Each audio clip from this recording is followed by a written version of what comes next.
Tantor Audio, a division of Recorded Books, presents Raphael's Fling, a secret baby romance, by Alix Nichols, narrated by Samantha Cook. Part 1. Chapter 1. How did I come to this? I sigh, smooth my clothes one last time, and head for the cream leather-padded door. "Mia, wait!" Raphael calls after me. I halt and turn around. He opens his chiseled mouth as if to say something, then shuts it and gives me a tight smile. The smile of a person having second thoughts on the advisability of what he was going to say. Well, I'm not waiting around for the result of his inner deliberation. There are 2 bulky reports on my desk and a few dozen emails I need to go through before I can leave tonight. Ergo, time is of the essence. I resume my hike across Raphael's vast office until I reach the door. It unlocks smoothly and without a sound, bless its high-tech heart. After a sneak peek in the hall to check if the coast is clear, I slip away without saying goodbye to Raphael or Anne-Marie, his faithful PA. Just like a lawbreaker. Well, maybe not a lawbreaker, but definitely a reoffending violator of the workplace code of honor. In particular, of rule number 1, which says, workers shall not have sexual intercourse with their hierarchical superiors, inferiors, or posteriors. While there's some controversy over the exact meaning of inferiors and posteriors, everyone knows that a superior is more than just your immediate boss. The concept also covers your boss's boss, your boss's boss's boss's boss, and the boss of them all, the CEO. It's a very sensible provision, by the way, and one I totally approve of and adhere to. As I rush down the hallway, my heels clicking on the marble floor, I realize I should have put my observation in the past tense, as in, I used to adhere to. Having repeatedly broken the code's first rule since March makes me a rogue and a hypocrite of the worst kind. How did I fall so low? Here's a clue. It's Rudolph the reindeer's fault. God knows I hadn't planned on this when I landed the world's most unexceptional job as assistant to the Daily Bulletin editor at DCA Paris. DCA stands for D'Arcy Consulting and Audit. Yep. The same D'Arcy that's sandwiched between Raphael and the rest of his fancy name on my lover's official letterhead. Having sexual intercourse with Raphael D'Arcy du Grand Tueur de Saint-Maurice, a gentleman and a libertine, was the last thing on my mind when I started at DCA. In fact, it was nowhere near my mind. Despite my murky past, that's not who I am. Nor does my life need more complications right now. Trust me. Pauline Cortier's familiar silhouette takes shape at the end of the hallway just as I reach the elevator and push the button. My heart skips a beat. If my direct supervisor sees me on this floor, she'll assume one of the following 2 things.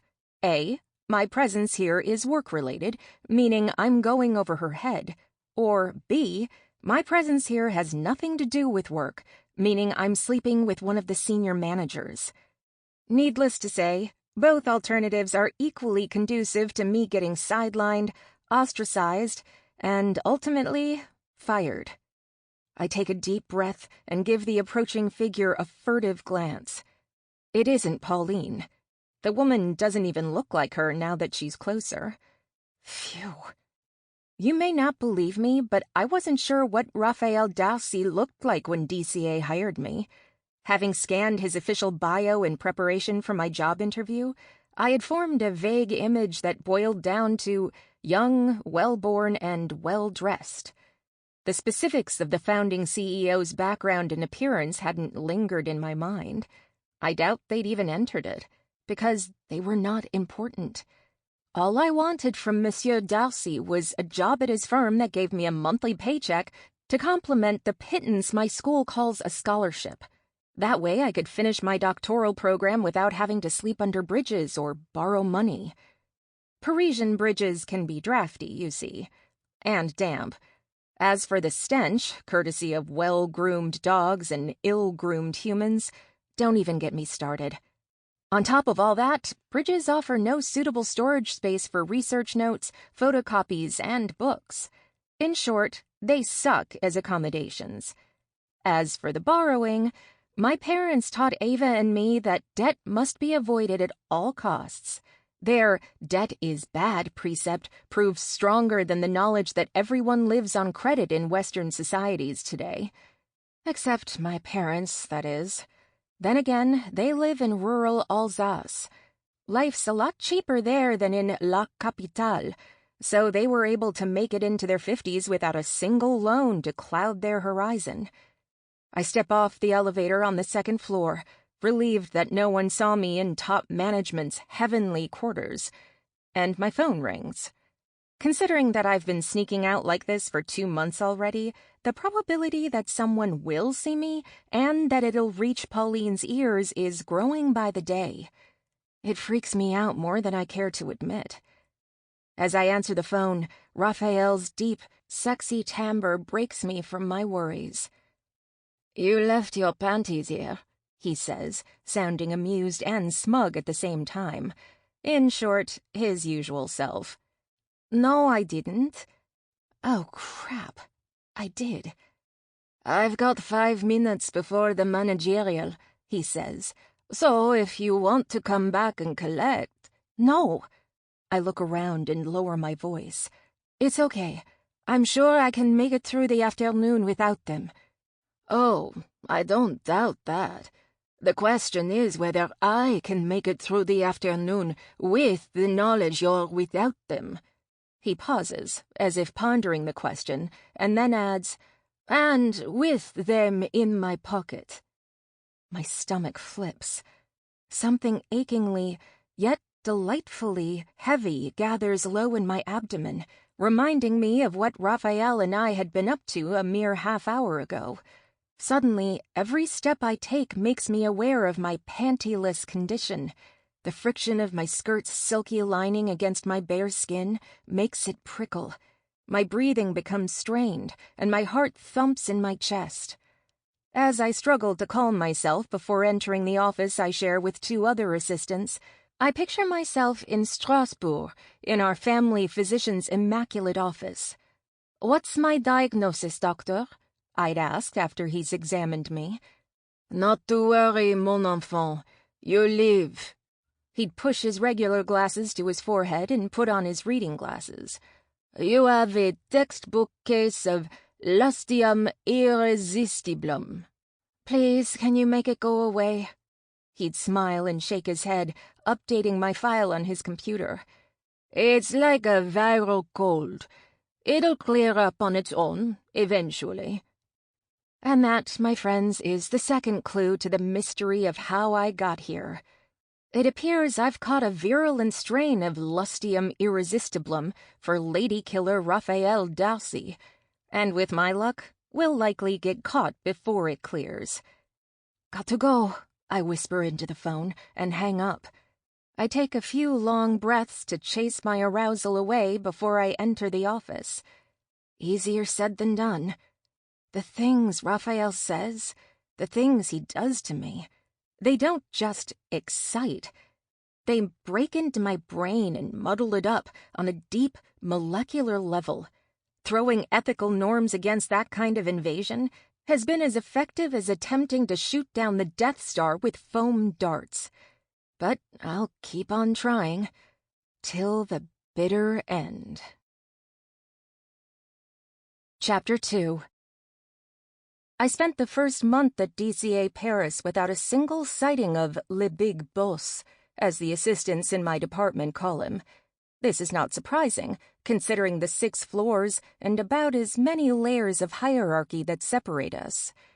If we had ever bumped into each other in a hallway, he wouldn't have known me from a bar of soap, and I wouldn't have recognized him.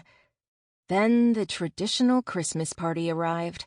The organizing committee decreed it would be a costume event, and anyone who dared to turn up without a proper disguise would be sent home. By a stroke of luck or misfortune, I happened to own an old costume just perfect for a Christmas party. Rudolph the Red-Nosed Reindeer. It was a fluffy onesie that came with a set of antlers adorning its roomy hood that covered the top half of my face, and an elastic band red nose. The costume had been in my parents' attic since I'd graduated high school. It begged to be worn again. I shouldn't have listened to its pleas. Had I known where that brown faux fur onesie would land me, I would have never worn it to the office Christmas party. Heck, I would have never gone to that party to start with. But in the absence of a crystal ball to foresee the future, Rudolph had seemed like a great idea. When I entered the meeting room, which had been transformed into a dance floor complete with a disco ball, it looked anything but Christmassy. Scantily clad Santa babes, provocative elves, and seductive angels, to say nothing of playboy bunnies, were gulping down champagne and undulating their lithe bodies to the beat of "I Know You Want Me." Many of them were also singing along and winking at their dance partners. "I know you want me, you know I wantcha." Their male coworkers weren't far behind. They sported costumes representing an assortment of shoulder-padded Marvel superheroes with an occasional bare-chested Santa thrown in. Nearly every one of them drank, danced, and flirted with the ferocity of someone determined to get lucky. In other words, much fun was being had.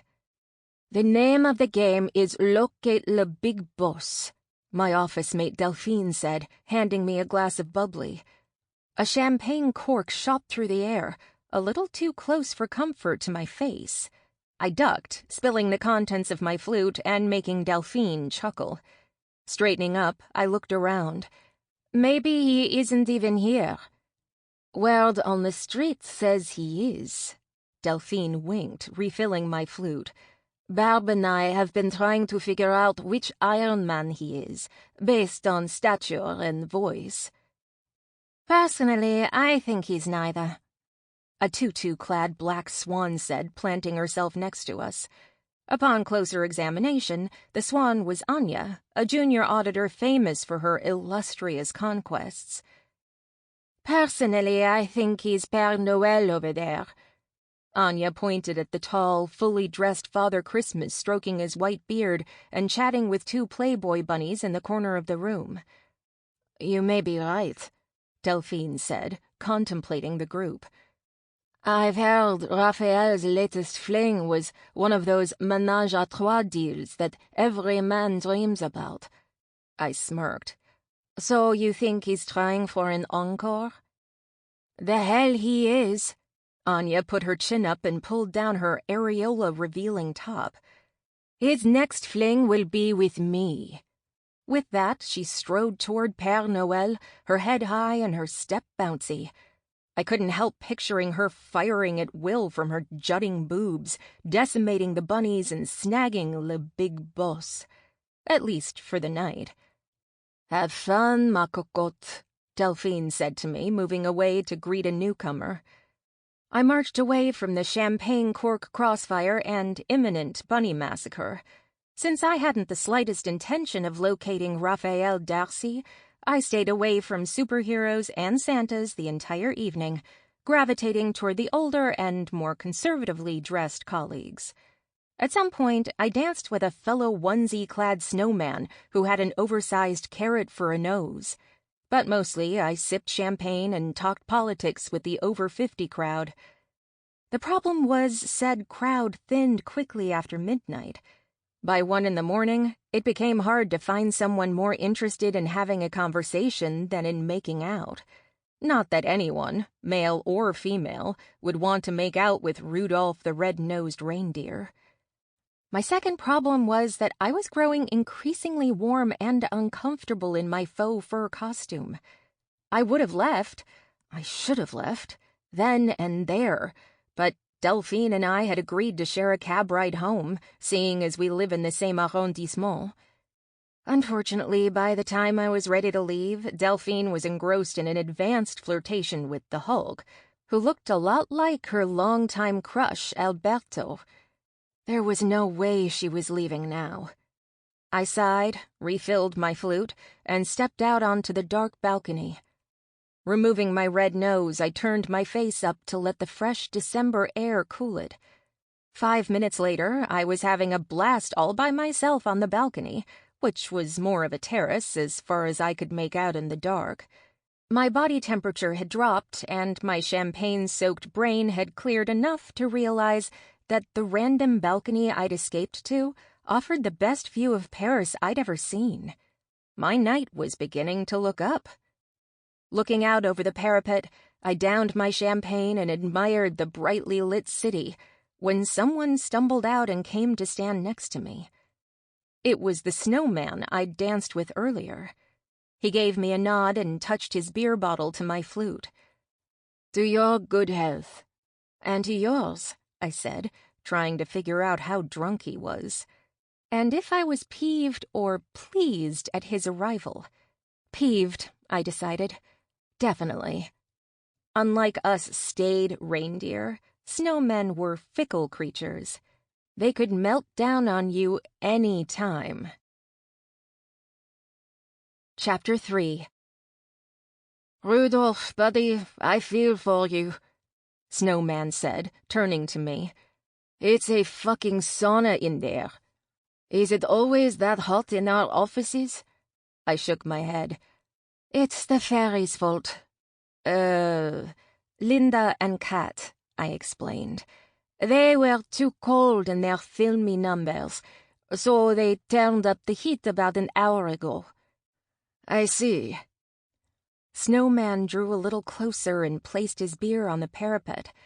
His face was still completely hidden by his headpiece, but judging by his voice, he was at least 20 years younger than I'd thought when we danced briefly.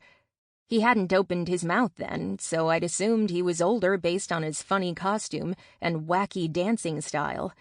It reminded me of the snowman in Frozen, and demonstrated a level of self-mockery uncommon in men under 40. My fellow workplace warming victim held out his hand. "I'm Olaf the Snowman. You can call me Ollie." Ah, so I'd been right about Frozen. "I'm Rudolph the Red-Nosed Reindeer," I said, "and you absolutely cannot call me Rudy." We shook hands, my brown mitten against his white one. Olaf removed his mittens and took a swig of his beer. "Oh, this is good. I was melting in there." I gave him a sympathetic smile. "I dare not ask how you felt." He pointed an unexpectedly attractive hand at me. "What with all that fur on your chest?" I shrugged.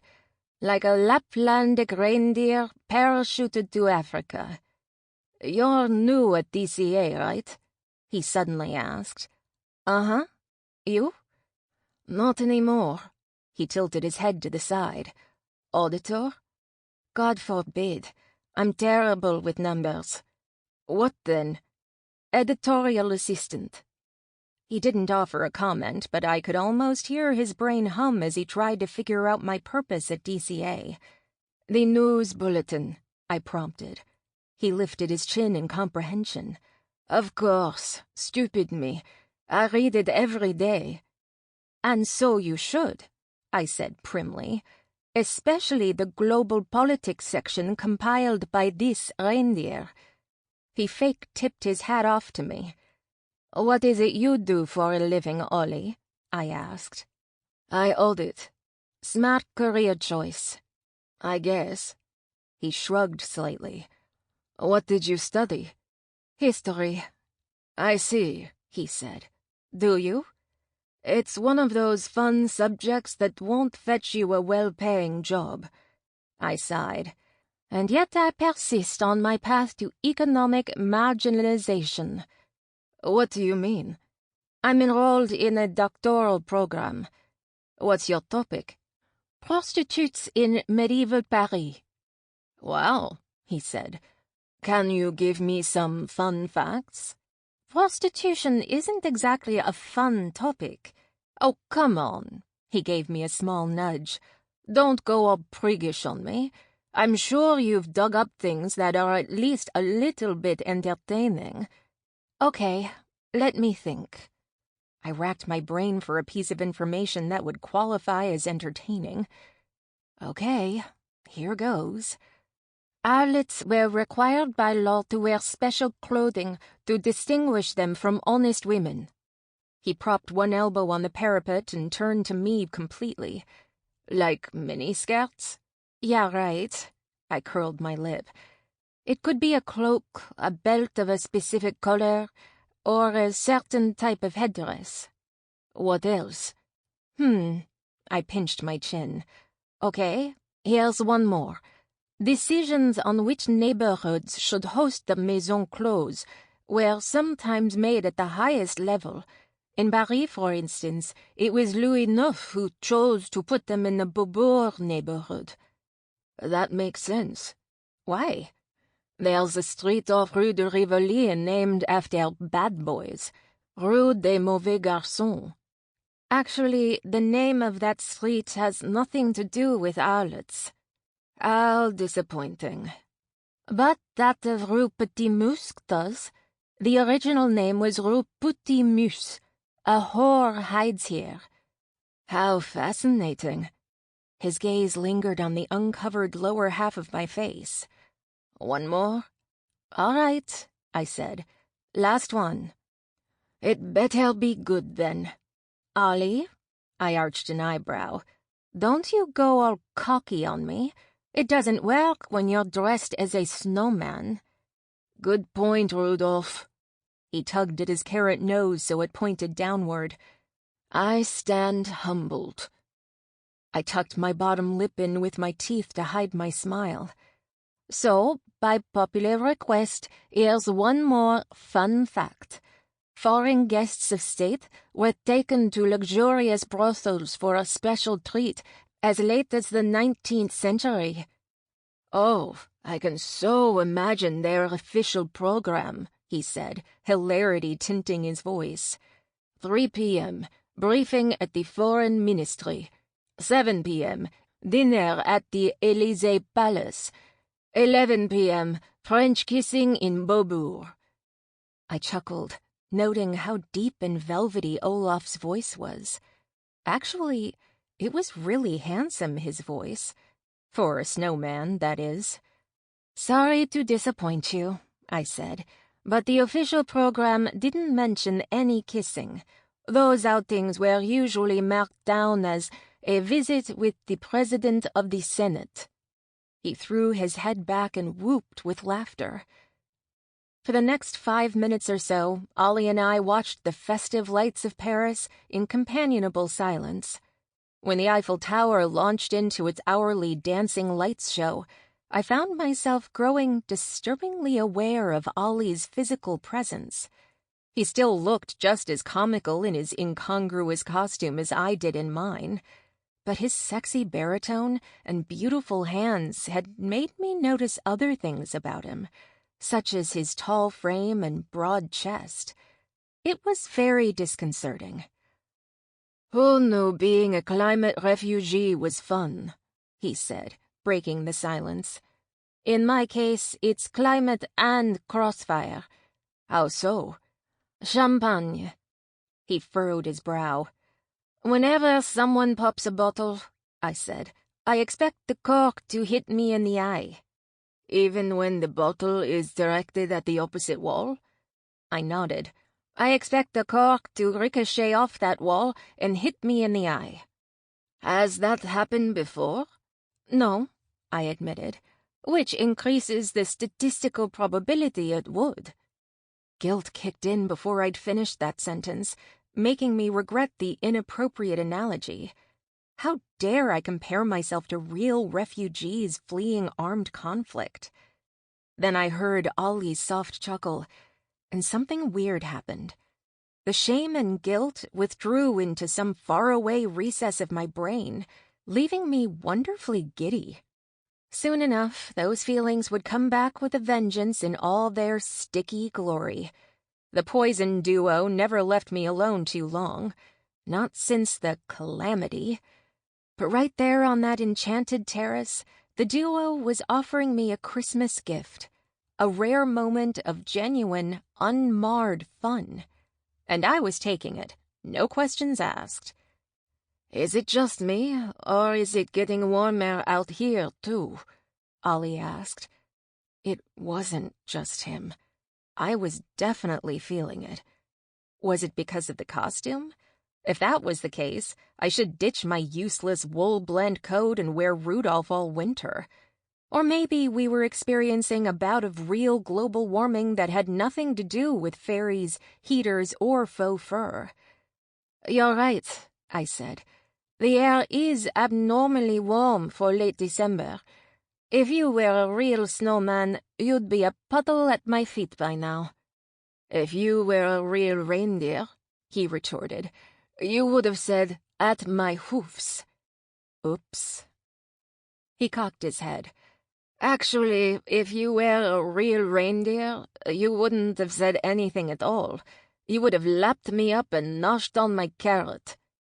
Was there a sexual innuendo in his words, or was it just my dirty mind?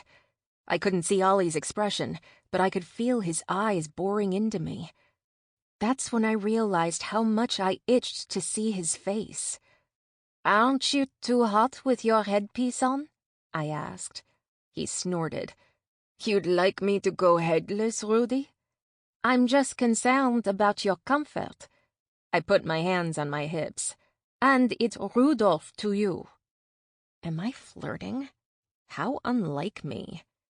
"Nah, you're Rudy," he said, making Rudy sound like a super sexy endearment, unless it was my dirty mind again. And then he removed the headpiece. In the dark, I couldn't make out his precise features or the color of his eyes, but I could discern his wavy hair, high cheekbones, firm jawline, and the shape of his nose. All of that suggested Ollie's face was as handsome as his voice. Besides, he looked vaguely familiar, even if I couldn't place him. On the other hand, we were colleagues. I might have ridden the elevator with him several times over the past few months. "Your turn," he said, taking a step toward me.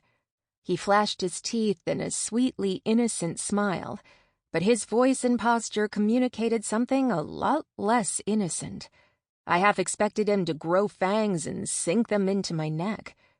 God help me, I craved that bite. "And what a big mouth you have, Grandma," I said, widening my eyes for effect. He blinked and then laughed. I loved his chuckle. Kudos, Mia, on saving yourself from a wolf. Then why the frustration? I tugged on my hood, baring the upper half of my face to him. He stopped laughing and drew closer. "Your eyes are green," he said, leaning toward me. His mouth was so close. It was big, but in a clean, masculine, super attractive kind of way. And did I mention he smelled as if sex appeal were his middle name? "Does the color of my eyes matter?" I asked. Why had my voice gone so raspy all of a sudden? Oh, Mia, you know very well why. "No," he said, inching closer still. We were almost touching now. "Can you keep a secret?" he asked. I nodded. "I'm a lesbian snowman." I raised my eyebrows. "There are so many hunky Santas in there," he pointed to the meeting room. "And yet it's the female reindeer I want to kiss." I swallowed. "In fact," he said, angling his head, "I've been dying to kiss her for several hours now, ever since she danced with me." And then he pressed his lips to mine. I gasped as his heady scent invaded my nostrils. He slid his tongue between my lips. It tasted like heaven. Behind the faint smack of the beer he'd been drinking and the hint of minty toothpaste, there was the essence of Ollie, and it was scrumptious. His tongue explored my mouth with confident, sweeping strokes, and I couldn't help kissing him back, with enthusiasm. He pulled me closer while he removed my scrunchie and tangled his hand in my hair. Oh, wee. Suddenly, he let go of me and drew back. I stood there. Sample complete. Ready to continue?